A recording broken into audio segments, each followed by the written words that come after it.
नमस्कार, जकास रेसिपीजमध्ये तुम्हा सर्वांचे खूप खूप स्वागत आहे। थंडीला सुरुवात झालेली आहे आणि यावेळेस आपण वेगवेगळे पौष्टिक पदार्थ हे बनवतच असतो। त्यामध्ये आवर्जून बनवले जातात ते म्हणजे लाडू। आज आपण लाडूचा अगदी साधा सोपा आणि कमी वेळेत बनणारा प्रकार बघणार आहोत, ते म्हणजे ड्रायफ्रुट्सचे लाडू। त्यासाठी आपल्याला लागणार आहे अर्धा किलो काळी खजूर। तर ही इथे मी ओली खजूर वापरलेली आहे आणि आता आपल्याला सर्वात अगोदर ही खजूर स्वच्छ करून घ्यायची आहे।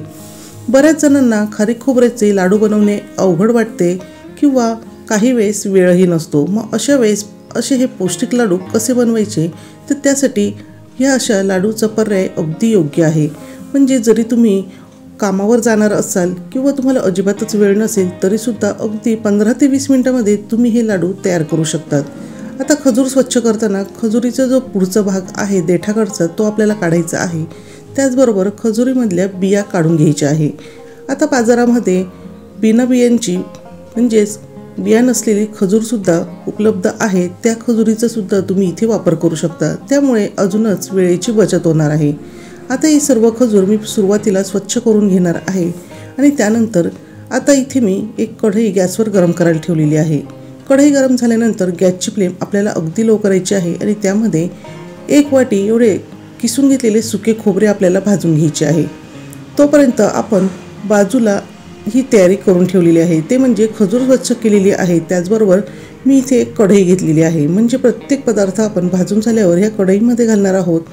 इथे कढईऐवजी तुम्ही परातही घेऊ शकतात किंवा एखादे खोलगट भांडे घेऊ शकतात, म्हणजे लाडूचे मिश्रण मिक्स करायला अगदी सोपे जाते।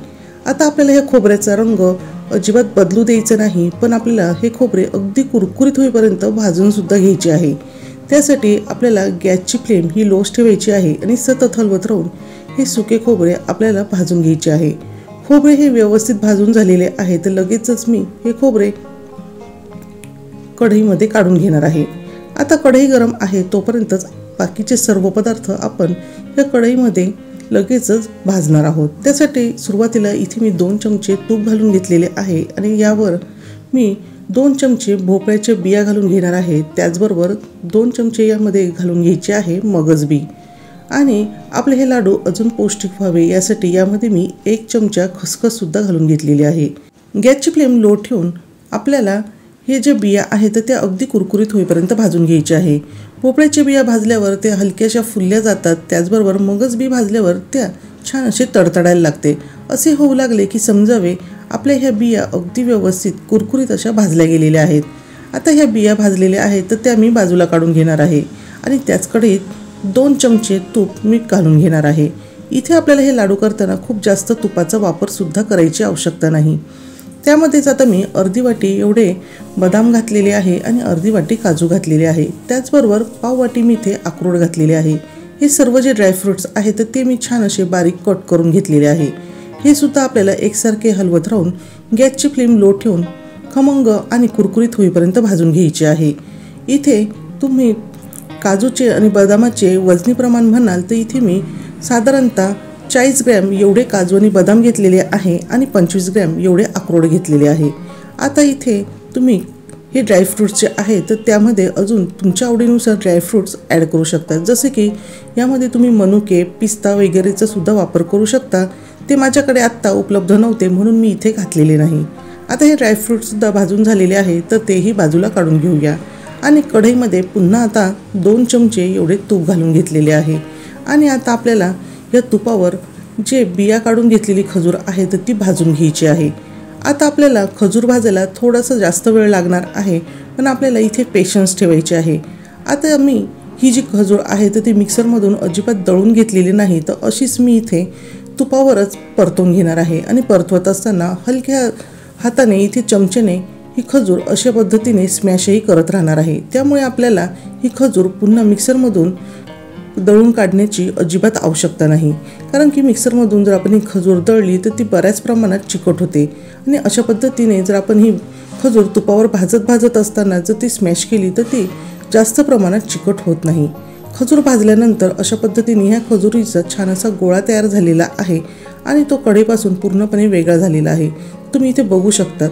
आणि ही खजूर पूर्णपणे मऊ सुद्धा झालेली आहे। इथे आपण ओल्या खजूरचा वापर केलेला आहे, त्यामुळे ही खजूर अगदी पटकन अशी मऊ झालेली आहे। त्यानंतर आता आपण ही जी खजूर आहे तर ती लगेचच काढून घेणार आहोत आणि गॅसची फ्लेम बंद करणार आहोत। आता आपण हे जे सर्व ड्रायफ्रूट्स भाजून घेतलेले होते तर ते एका कढईत काढलेले होते। त्याच कढईमध्ये आपण भाजून घेतलेली ही जी खजूर आहे तर ती सुद्धा काढून घ्यायची आहे। आता ही खजूर थोड्याफार प्रमाणात गरम आहे, त्यामुळे सुरुवातीला आता आपण हे ड्रायफ्रूट्स बरोबर ही खजूर मिक्स करताना चमच्याने मिक्स करून घेणार आहोत आणि हलकीशी ही खजूर थंड झाल्यानंतर आपण हाताने ही खजूर मिक्स करणार आहोत। आता आपल्याला सुरुवातीपासून आत्तापर्यंत साधारणतः अर्धी वाटी एवढे इथे तूप लागलेले आहे। आपण इथे तुपाचा वापर आवश्यकतेनुसार केलेला आहे। तूप जरी आपल्या शरीरासाठी पौष्टिक असले तरीसुद्धा ते प्रमाणातच वापरायला हवे, त्यामुळे मी इथे थोडे थोडे करून तूप वापरलेले आहे। खूप जास्तही आपल्याला इथे तूप वापरण्याची आवश्यकता नाही। आणि इथे तुम्ही बघितलेच असेल हे लाडू बनवायला अगदी सोपे आहे, कारण की कोणत्याही ड्रायफ्रूट्सचे अगदीच प्रमाण आपल्याला चुकले तरी पण घाबरण्याची आवश्यकता नाही, कारण की तरीसुद्धा हे लाडू छानच होणार आहे। पण मी आत्ताच तुम्हाला जसे सांगितले की जरी हे पदार्थ आपल्या शरीरासाठी पौष्टिक असले तरीसुद्धा ते प्रमाणातच खाल्ले गेले पाहिजे। आता हे जे लाडू आहेत त्यामध्ये आपण भरपूर प्रमाणात ड्रायफ्रूट्स घातलेले आहेत, त्यामुळे हे लाडूची साईज आपल्याला छोटी ठेवायची आहे। हे लाडू वळायला अजिबात जास्त वेळ लागत नाही, त्यामुळेच तर जर तुमच्याकडे जास्त वेळ नसेल अथवा जर तुम्ही नोकरी करणाऱ्या असतील तर अशा वेळेस या पद्धतीचे लाडू तुम्ही अगदी 15 ते 20 मिनिटांमध्ये सहज असे तयार करून घेऊ शकतात। आणि हे लाडू हिवाळ्यातच नव्हे तर तुम्ही वर्षभरही खाल्ले तरीसुद्धा चालणार आहे। या लाडूमध्ये आपण ड्रायफ्रूट्स हे भाजून घातलेले असल्यामुळे त्याचा कुरकुरीतपणा लाडू खाताना खूपच छान लागतो, त्यामुळे लहानांपासून मोठ्यांपर्यंत हे लाडू सर्वांनाच खूप आवडणार आहे। तर मग तुम्ही वाट कसली बघताय, तुम्ही सुद्धा असे हे बिना साखर बिना गूळ घातलेले पौष्टिक असे ड्रायफ्रूटचे लाडू नक्कीच तयार करून बघा आणि ते तुम्हाला कसे वाटले हे मला कमेंट करून सांगायला अजिबात विसरू नका। व्हिडिओ जर आवडला असेल तर व्हिडिओला लाईक करा, शेअर करा आणि चॅनलवर नवीन असाल तर अशाच झकास रेसिपी बघण्यासाठी चॅनलला सबस्क्राईब करा। पुन्हा भेटूया अशाच एका छानशा आणि झकास रेसिपी सोबत।